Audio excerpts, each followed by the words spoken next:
1 Samuel chapter 4. And the word of Samuel came to all Israel. Now Israel went out to battle against the Philistines, and encamped beside Ebenezer, and the Philistines encamped in Aphek. Then the Philistines put themselves in battle array against Israel, and when they joined battle, Israel was defeated by the Philistines, who killed about 4,000 men of the army in the field. And when the people had come into the camp, the elders of Israel said, "Why has the Lord defeated us today before the Philistines?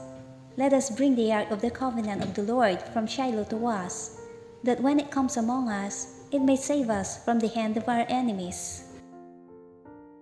So the people sent to Shiloh, that they might bring from there the ark of the covenant of the Lord of hosts, who dwells between the cherubim. And the two sons of Eli, Hophni and Phinehas, were there with the ark of the covenant of God.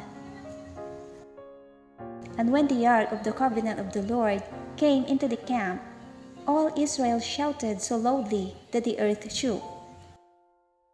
Now, when the Philistines heard the noise of the shout, they said, "What does the sound of this great shout in the camp of the Hebrews mean?"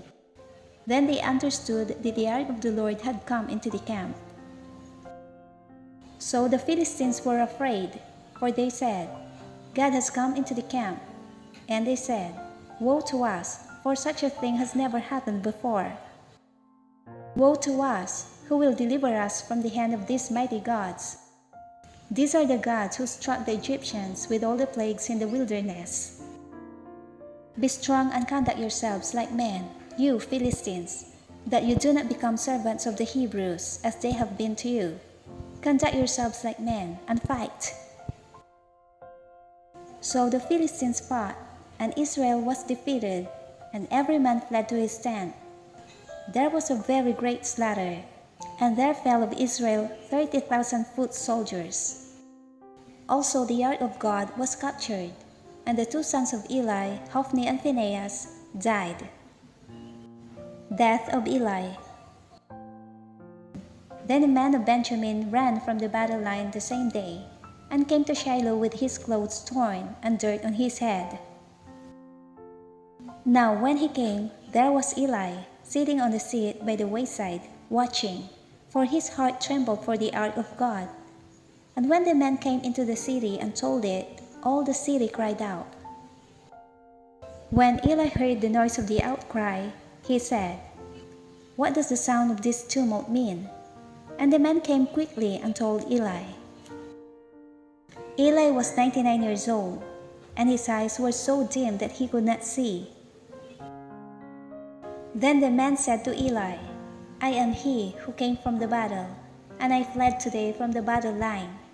And he said, "What happened, my son?" So the messenger answered and said, "Israel has fled before the Philistines, and there has been a great slaughter among the people. Also your two sons, Hophni and Phinehas, are dead, and the ark of God has been captured." Then it happened, when he made mention of the ark of God, that Eli fell off the seat backward by the side of the gate, and his neck was broken, and he died, for the man was old and heavy, and he had judged Israel 40 years. Now his daughter-in-law, Phinehas' wife, was with child, due to be delivered. And when she heard the news that the ark of God was captured, and that her father-in-law and her husband were dead, she bowed herself and gave birth, for her labor pains came upon her. And about the time of her death, the women who stood by her said to her, "Do not fear, for you have borne a son." But she did not answer, nor did she regard it. Then she named the child Ichabod, saying, "The glory has departed from Israel, because the ark of God has been captured, and because of her father-in-law and her husband." And she said, "The glory has departed from Israel, for the ark of God has been captured."